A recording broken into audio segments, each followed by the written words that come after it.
be hard to find this place if you're using GPS and other things, but if you've been here 3 or 4 times, I guess then you're not open to it. Pardon me for being a little bit late. I think I got here right at 10 o'clock. We're here today. It's a good day. It's a good day, I guess, for many of you, but it looks like there are more of you seniors than not. Is that correct? Raise your hands if you're a senior. Also, there are some juniors, the new people. Well, we can pick on them then. For any of the questions that I have, you're exempt. So it's a good day to be a new rising senior. We're here to honor one of the departing seniors.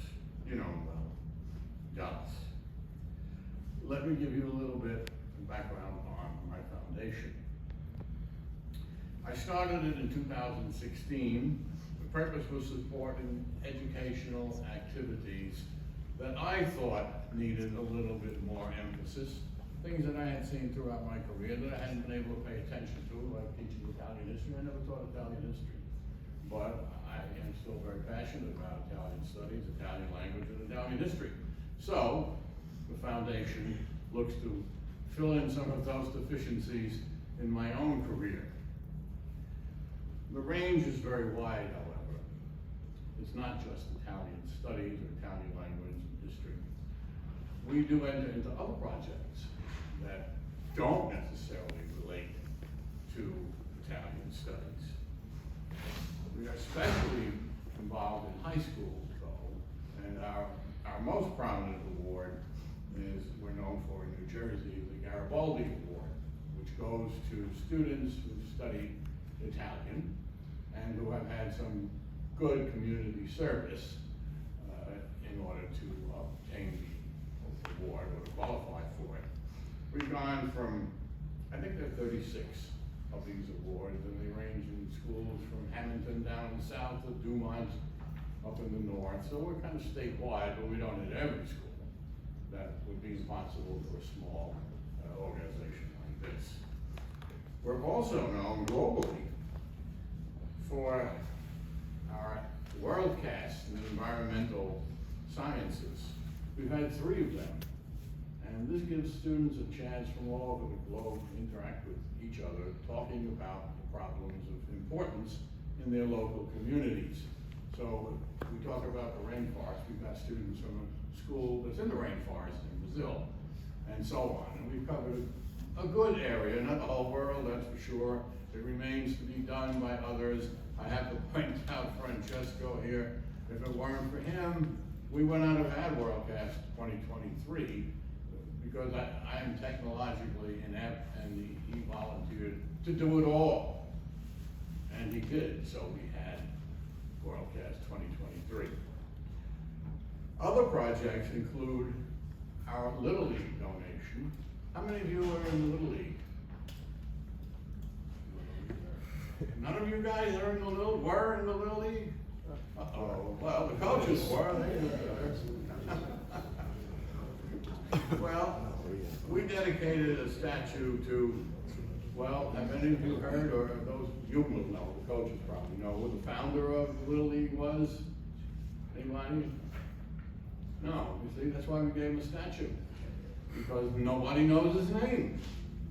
He founded the thing in the 30s and ran it until the 50s, until it became eye-worthy in the sense of television and commercial sponsorships and such. And then they kind of easily eased him out so that his name is mentioned once or twice during the whole week of the Little League World Series. I hear it once. Carl Stotts. So I decided at the foundation we would put up a memorial to him, and it's standing there now at the original field that he created, which is an historical site, and where they play, where they used to play all the World Series games. Across the street is where they play the Major League game. I think it's called the Major League Liberty Classic now, so people get a chance to see the modern and the old when they go there. The second thing that we're doing is a sundial project, which doesn't seem to ever, doesn't set, I guess, because the sun doesn't set on the sundial. We've been working on this a year, and we still don't have a date.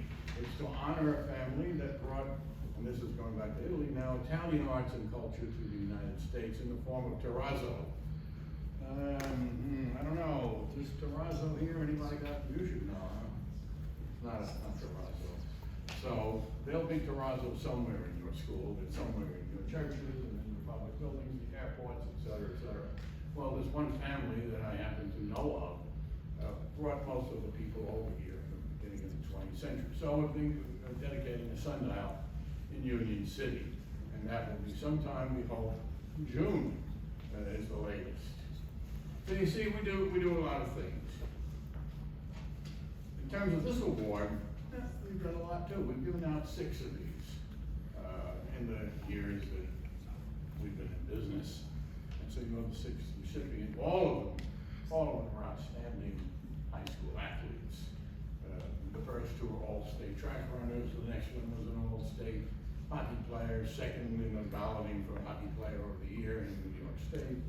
And after that, we have Dallas as a pure sports leadership award. We have 2 other leadership awards that they were athletes too, but they got it for environmental activism. And the one was the captain of the Montclair rowing team that won the national championship recently. Well, last year, he's in school now. And the other played basketball and baseball for his school, and is at Duke University where he plays basketball on the club team. It's almost as hard to get into Duke as it is to get to play basketball on the varsity. So obviously he would have no chance at that, but he does play for the club team and he wears the Duke uniform, so that's something you're going to accomplish. We have someone here who's now going to go to Wake Forest and wear their uniform, and I believe that he will do it a great deal of justice, and we'll be hearing his name. So this is all about leadership, and just to conclude, what defines a leader? Well, I guess it's on all the certificates you get anyway, but keep in mind, you're not too different from most people, except you're goal-oriented, you're kind of a perfectionist, and you're energetic. And you don't give up. You don't give up on yourself. I have a quote that I got from my fraternity magazine, which I'll just read. It's very brief. What these 2 guys said. They started a business, and there's a simple sentence. If you believe in what you were doing, which we did, then giving up feels like betraying yourself. And any of you who are athletes, I'm sure you believe this too. In the 1990s, even into the early 20th century, there were certain things that defined corporate leaders. And these included, they may not all be relevant now, but you think about it. 1, military service, political leaders, business leaders. 2nd, scouts. Any of you were Eagle Scouts? No Little League, no Eagle Scouts. Fraternity members and athletics. This is a survey that has been taken, and, oh wait, there's an asterisk here, sorry. Yes, they must also have gone to Delbarton School. Saved. You're not too different from a fraternity here. You're a confraternity. You all have similar goals. You belong to the same organization. You made memories for life. So that stands in good stead for what is going to happen to you later in life. I think I've said all I can at this point about the foundation, about the award, about Dallas. We'll hear more about him from his coaches. We'll have one of my members of the board of trustees speak a little bit about career and choices, and then we'll continue on with the ceremony. Thank you. I'll leave all this here.